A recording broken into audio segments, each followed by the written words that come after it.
18h-19h, Time Sport, avec Bilal Nenman sur Beurre FM. C'est ça qui tient Elle nous rejoint ce soir, Eric rejoint l'équipe de Time Foot, Time Sport. Souila, comment vas-tu? Ça va très bien et toi? Très bien. Après une victoire de l'Algérie, forcément. Ouais, ça y est, c'est bon, on a compris, on va pas en parler pendant 10 ans. C'est le but de l'émission. Ouais, c'est le but de l'émission. On est content de te recevoir ce soir. Merci beaucoup. Content de découvrir ce que tu fais. J'ai été regarder un petit peu tes posts, ce que tu faisais. Tu adores le foot? Oui, Je mentirais pas. Non, Passionné du ça se foot. fait très bien ensemble. Bah, dis-nous un peu plus alors. Comment c'est venu cette passion du foot? Alors quand j'étais plus jeune, le film Joue-la comme Beckham. D'accord. Ça m'a donné envie de faire du foot. Je me suis rendu compte que j'étais pas trop douée, mais c'est quand même resté une passion. D'accord. 2010, je suis partie en Afrique du Sud pour la Coupe du Monde. T'as suivi la Coupe du Monde en Afrique du En Sud? Afrique du Sud. Dans les coulisses? Oui, dans les coulisses. C'était en tant que visiteuse ou supportrice? C'était la première Coupe du Monde de l'Algérie après 32 ans et la première Coupe du Monde en Afrique. Donc pour moi, je devais y aller, j'avais 21 ans. Super. J'y suis allée avec ma cousine et de là, je me suis dit, bon, tu dois tout faire pour être dans ce milieu-là parce que c'est ce qui te passionne. Et donc depuis, tu fais tout pour pouvoir effectivement travailler. Alors, Exactement. tu fais quoi? Tu écris, tu Alors, filmes, tu fais des interviews? j'ai écrit pour le site 7 Télévision des articles pendant la Coupe du Monde. D'accord. J'ai lancé ma chaîne YouTube où j'ai posté des débriefs de matchs, des interviews que j'ai fait avec des joueurs professionnels et je vais justement la reprendre en début de saison avec d'autres joueurs et un autre programme. Et vu que j'ai réussi à me faire un bon réseau, je donne des infos sur le mercato sur mon Snapchat. Et Donc c'est ce qui tu me plaît. dois avoir du boulot en ce moment alors. Oui, beaucoup. Enfin, ça va commencer après la CAN peut-être un peu plus. Ça dort un petit peu. J'espère au niveau que ça va bouger au niveau de la CAN, que ça va donner beaucoup d'opportunités aux joueurs africains. Oui. Parce qu'il y en a beaucoup qui le méritent. Bon, bah écoute, de toute façon, on te suit. Je mettrai bien sûr comme d'habitude toutes tes coordonnées sous foot, c'est sur ton Insta. Mon Insta, mon Snapchat. Tout Snapchat, t'inquiète pas, on mettra tout. Et puis bah j'espère que le maître de cérémonie te réinvitera autour de la table. J'espère aussi. Voilà, bonne émission, à tout à l'heure. Merci à tous.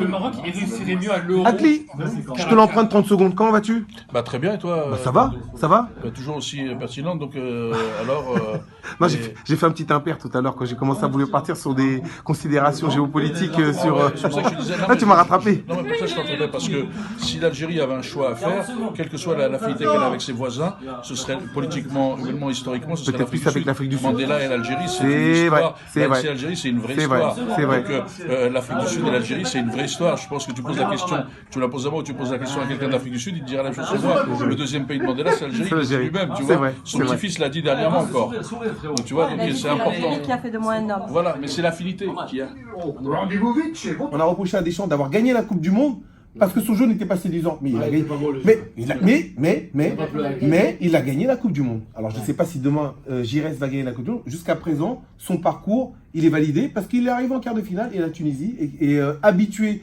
du dernier carré. Elle est encore là. Qu'on le veuille ou pas, avec ou pas un mauvais jeu. Et c'est ce qui peut-être qui a fait la différence avec cette équipe de Madagascar un peu flamboyante, c'est que peut-être à un moment donné, il y a l'expérience, il y a l'historique, il y a quelque chose qui fait que c'est quelque chose qu'on n'arrive pas à palper qui te fait passer au-dessus. Donc c'est ce qui est arrivé aux Tunisiens.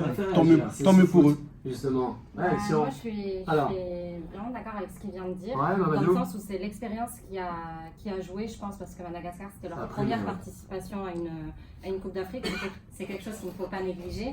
Ensuite, la Tunisie, ils sont habitués, mais comme Hakim m'a dit, on les a vus arriver doucement mais sûrement. Là, ils ont mis le moteur en route. Et j'ai hâte de voir ce que ça va donner face au Sénégal, parce que le Sénégal, il ne faut pas oublier qu'il y a Sadio Mané. Et ça va très vite. Ça va très vite et ça va être, ils vont surtout être très physiques, je pense, le Sénégal. Donc j'ai hâte de voir ce match-là. Mais Le Sénégal et aussi le Nigeria face au Fennec.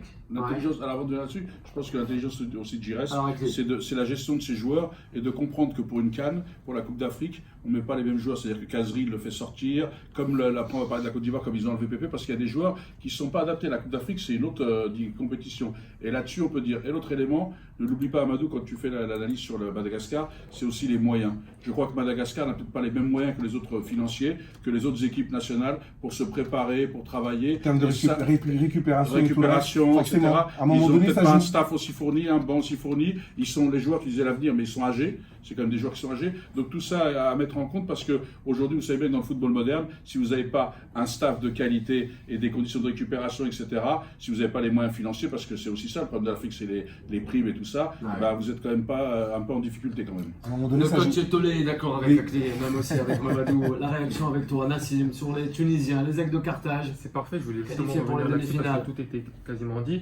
Je voulais juste ajouter une chose par rapport au coach Giresse. Il a fait quelque chose que je vais encore revenir sur les Marocains. Parce que, voilà, Marocains. il a pas les dit- Marocains. L'Hervé Renard. Voilà, Et c'est vrai que c'est les il Marocains fait- avec l'équipe qu'ils avaient, mais t'as raison, les Marocains avec l'équipe qu'ils avaient, ne c'est pas passer, incroyable. ils gèrent pas la Et pression. justement- aussi d'Hervé Renard qui a gagné le CAN quand même. Et justement, moi je pense justement que Giresse a fait le bon choix parce qu'en fait, quand vous êtes sélectionneur d'une équipe africaine qui a des potentiels de gros joueurs, on parle de Nicolas Pepe, il y a d'autres grands joueurs comme Hakim Ziyech par exemple au Maroc, la Tunisie a fait le bon choix et surtout a évité le piège de récupérer trop de joueurs européens. Ils ont fait ils ont un socle. pour toi de récupérer trop de joueurs européens. Oui, parce que là ils ont 19h, Time Sport avec Bilal Nenman sur Beurre FM.